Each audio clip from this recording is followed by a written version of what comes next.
Assalamualaikum warahmatullahi wabarakatuh. Hai, apa khabar semua? Saya harap semua sudah bersedia untuk meneruskan kelas PDPR pada hari ini bagi mata pelajaran sains bersama saya, Cikgu Suhada. So, hari ini kita lihat apakah yang telah saya sediakan untuk kelas hari ini. Yang pertama, kita akan lihat berkaitan dengan, sebelum itu, lengkapkan isi kandungan ini pada nombor yang keempat. Tulislah bab 1.2 mikroorganisma berfaedah untuk di bawah kolom tajuk. Dan jangan lupa minta tanda tangan penjaga apabila semuanya telah selesai dilengkapkan ya. Okey, untuk subtopik 1.2 hari ini, pada muka surat yang baharu tulislah tarikh ya mikroorganisma berfaedah. Nanti saya akan paparkan objektif pembelajaran, maka salinlah objektif pembelajaran ini. Okey, kemudian pada jadual di sini tuliskan tambah lagi satu istilah iaitu ekoenzim, di mana maksudnya nanti kita boleh dapat berdasarkan buku teks yang akan saya paparkan nanti. Okey, seterusnya aktiviti yang ketiga, saya nak pelajar untuk lukiskan dulu jadual seperti ini. Kita akan lihat maklumat berkaitan dengan aplikasi mikroorganisma berfaedah dalam kehidupan harian ya. Okey, dan aktiviti yang keempat, kita akan lihat berkaitan dengan potensi kegunaan mikroorganisma dalam bioteknologi dan kelestarian alam sekitar. Di sini saya minta pelajar untuk salin semula jadual 1.1 perbezaan antara larutan pembersih ekoenzim dan bahan pencuci kimia. Ini nanti kita akan lihatlah dalam paparan skrin. Dan tidak dilupakan kerja rumah, praktis formatif 1.2, nombor 1 hingga nombor 4. Dan untuk subtopik ini, saya akan buat PBD, di mana PBD dalam bentuk PBL, Project Based Learning yang dibuat di rumah, di mana awak boleh menghasilkan larutan pembersih ekoenzim. Okey, kita lihat dahulu paparan skrin yang telah saya sediakan. Yang pertama, berkaitan dengan tema. Tema kita masih lagi di bawah tema penyelenggaraan dan kesinambungan hidup. Bidang pembelajaran mikroorganisma, standard kandungan mikroorganisma berfaedah. Standard pembelajaran 1.2.1 mewajarkan aplikasi mikroorganisma berfaedah dalam kehidupan. 1.2.2 menjana idea potensi kegunaan mikroorganisma dalam bioteknologi dan kelestarian alam sekitar. Okey, kita lihat seterusnya. Subtopik objektif yang ingin kita capai. Di akhir sesi pembelajaran, murid dapat menyenaraikan aplikasi mikroorganisma berfaedah dalam kehidupan dengan tepat, membuat perbandingan antara larutan pembersih ekoenzim dan bahan pencuci kimia dengan jelas, dan menghasilkan dan mengaplikasikan cencai pembersih ekoenzim dalam kehidupan harian. Yang inilah yang kita nak buat PBD tadi. Jadi boleh pause dulu objektif ni dan salin semula di dalam buku tulis. Okey, bila dah selesai, kita nak lihat slide seterusnya adalah paparan kerja rumah. Kita nak semak kerja rumah awak yang telah awak kongsikan dengan saya. Ini adalah jadual istilah dan maksud, tak ada masalah. Ini juga nota-nota yang saya minta di dalam aktiviti seterusnya juga tiada masalah. Okey, ini adalah ciri-ciri mikroorganisma yang telah pun saya minta awak lengkapkan juga tiada masalah. Okey, untuk soalan uji minda nombor 1 pun tiada masalah. Jawapan yang tepat mestilah wujud, berkoloni atau berkumpulan. Itu keywords dia. Semua jawab dengan tepat. Okey, untuk soalan nombor 2, ada beberapa teguran yang saya nak buat. Kalau kita menjawab, mesti buat ejaan yang tepat. Kalau contoh dekat sini soalan, mengapakah alga tidak dapat ditemukan di dasar laut? Tapi pelajar ni jawab, alga dia tukar kepada laga. Jadi salah. Jadi saya dah minta pelajar ni betulkan ejaan ini. Kalau di dalam peperiksaan, salah eja dalam bahasa Melayu yang memberi maksud yang berbeza, boleh hilangkan markah. Jadi kalau kita tengok pelajar ni, dia jawab tepat dia punya fakta. Tapi oleh kerana ejaan dia salah, maka kita tak boleh terima jawapan ini. Okey, untuk jawapan yang kedua tepat kerana dikata kat sini keywords dia terdedah kepada cahaya matahari untuk menjalankan proses fotosintesis. Ya. Okey, untuk jawapan yang ketiga di sini, kita lihat jawapan dia agak pendek. Jadi jawapan dia tidak lengkap. Bila jawapan tidak lengkap juga tidak dapat markah yang penuh lah. Okey, sampai situ saja jawapan dia. Jadi kita kena tambah. Kalau kat sini kerana alga memerlukan cahaya matahari dan air, untuk apa? Kena jelaskan ya. So, untuk menjalankan proses fotosintesis. Okey, kalau kat sini jawapan dia tepat dan masih lagi berkisar tentang keywords dia terdedah kepada cahaya matahari untuk membuat makanan sendiri. Okey, ini adalah tugasan yang telah pun saya minta awak hantar kepada saya. Alhamdulillah, terima kasih kepada mereka yang menghantar jawapan ini dan berkongsi dengan kita. Jadi saya harap lepas ini ramai lagi yang boleh menghantar tugasan kepada saya supaya saya boleh membuat pembetulan kepada yang salah dan peneguhan kepada yang tepat, yang jawapan yang betul ya. Okey, jadi kita nak tengok paparan video. Video ini adalah maklumat yang perlu awak lengkapkan dalam jadual yang pertama tadi.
Okey. Jadi itu adalah antara bidang-bidang yang terlibat dan mengaplikasikan mikroorganisma ya supaya memudahkan dia mendapatkan produk-produk mereka. Jadi awak boleh rewind balik ataupun playback balik video ini untuk melengkapkan jadual yang telah pun saya minta. Okey, kita lihat apakah maklumat yang boleh kita dapat lagi di dalam subtopik ini. Okey, ini adalah saya dah rangkumkan dalam video tadi. Okey, kita lihat dekat sini, kita nak tengok tentang potensi kegunaan mikroorganisma dalam bioteknologi dan kelestarian alam. Di sini ditekankan berkaitan dengan larutan pembersih ekoenzim. Apa dia larutan pembersih ekoenzim? Merupakan hasil semula jadi. Kita tukar jadi color kuning ya. Okey. Merupakan hasil semula jadi daripada sisa pertanian yang diolah melalui proses penapaian. Jadi kita lihat dekat sini ada dua contoh. Ini adalah larutan pembersih ekoenzim, ini adalah bahan pencuci kimia. Dan biasanya kita gunakan bahan pencuci kimia di rumah. Kita jarang ataupun mungkin tidak pernah menggunakan larutan pembersih ekoenzim. Jadi dekat sini kita lihat penggunaan ekoenzim sebagai larutan pembersih bahan berminyak merupakan satu aplikasi teknologi hijau dalam sektor pengurusan sisa dan air sisa. Ya. Okey, jadi selepas kita belajar subtopik ini, kita harap kita boleh mengaplikasikan larutan pembersih ekoenzim ini supaya kita menyahut cabaran untuk membugarkan ataupun menyuburkan lagi teknologi hijau dalam kehidupan harian kita. Okey, ini adalah jadual yang kedua yang saya minta awak lengkapkan di mana perbezaan antara larutan pembersih ekoenzim dan bahan pencuci kimia. Kita tengok proses penghasilan dia untuk larutan pembersih ekoenzim, kita ada menggunakan penapaian, bahan pencuci kimia menggunakan bahan kimia.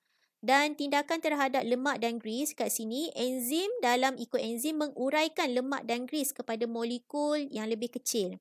Tapi kalau bahan pencuci kimia, surfaktan dalam bahan pencuci kimia mengimalsikan lemak dan gris kepada buih. Surfaktan ini adalah satu bahan yang boleh mengurangkan tegangan permukaan pada air. Ya, jadi bahan pencuci kimia ni dia punya fungsi dia akan mengurangkan ketegangan kepada air. Kita tahu air tu dia ada permukaan dia yang statik macam tu sehingga ada serangga boleh meniti di atasnya. Serangga yang ringan lah. Tapi kalau ada bahan pencuci kimia masuk, dia akan mengurangkan ketegangan itu dan akhirnya menghasilkan gelembung buih. Ya, dengan cara dekat sini dia kata mengimalsikan lemak dan gris. Imalsi ni adalah satu proses di mana dia memecahkan lemak dan gris kepada titisan yang halus. Berbeza dengan pembersih ekoenzim, dia menguraikan.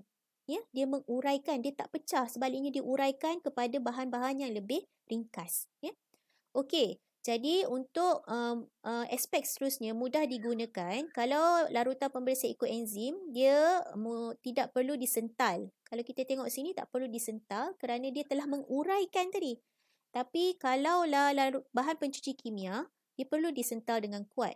Contoh macam kita dekat rumah kan pakai bahan pencuci kimia yang ditunjukkan di sini, kita perlu menyental kuat. Tapi untuk larutan pembersih koenzim, dia kata tak perlu sental pun, dia dah boleh menanggalkan grease dan lemak. Saliran tersumbat. Kalaulah larutan pembersih koenzim, dia tidak menyumbatkan saliran, ya, sebab molekul tu menjadi lebih kecil. Tetapi kalaulah bahan pencuci kimia, buih yang dihasilkan oleh surfaktan akan menyumbatkan saliran. Okey, kemudian kita tengok aspek kos pula. Kalaulah larutan pembersih koenzim, kosnya adalah rendah berbanding dengan bahan pencuci kimia, kosnya adalah tinggi.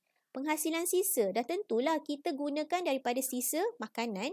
Jadi penghasilan sisa untuk larutan pembersih koenzim adalah berkuranglah berbanding dengan bahan pencuci kimia. Okey. Dan dari aspek alam sekitar, dah tentulah larutan pembersih koenzim lebih mesra alam, manakala bahan pencuci kimia mencemarkan alam sekitar. Okey, ini adalah perbezaan antara larutan pembersih koenzim dan bahan pencuci kimia.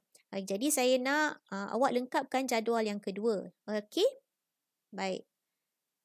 Sudah? Boleh faham ya? Kita lihat pula, ini adalah contoh larutan ini adalah contoh larutan pembersih koenzim ataupun dipanggil sebagai serum bakteria lactobacillus. Okey, dia gunakan serum bakteria lactobacillus ni dalam berbagai aspek kehidupan lah.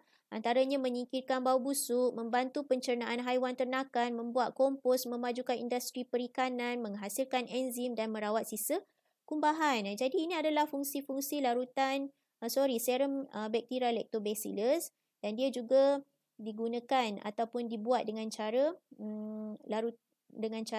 penapaian, ya. Okey.